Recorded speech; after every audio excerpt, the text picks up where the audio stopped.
Sa amin pong pinakamamahal na tagapamahalang pangkalahatan, kapatid na Eduardo B. Manalo, ang mga ministro at mga manggagawa dito po sa distrito ng Batangas North, kasama po ang buo naming sambahayan, mga may tungkulin at mga kapatid, ay buong pusong nagpupuri at nagpapasalamat sa Panginoon Diyos sa pagsapit po ninyo sa ika-16 na taong punong-puno ng pag-ibig at pagmamalasakit at makapangyarihan po ninyong pangunguna sa buong Iglesia ni Cristo.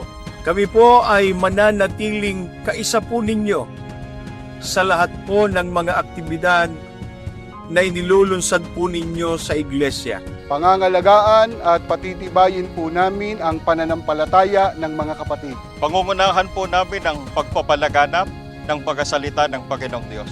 Lalo po naming pag-iibayuhin ang pagdami at pagpapataas ng uri ng mga may tungkulin sa ikalalakas at ikapagtatagumpay ng aming mga gawain dito po sa aming distrito. Kaisa po kami ng pamamahala sa mga kilusan at aktibidad na inilulunsad para po sa mga kapisan ng pansambahayan.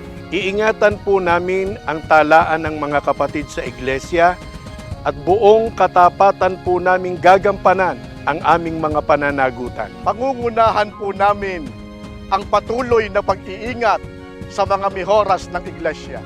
Lalo po namin pagtatalagahan ang pagtulong at pagpapahalaga sa kaayusan at kalinisan ng mga gusaling sambahan. Paiigtingin po namin ang kilusan sa pagpaparami ng mga nagmamanggagawa dito sa aming distrito.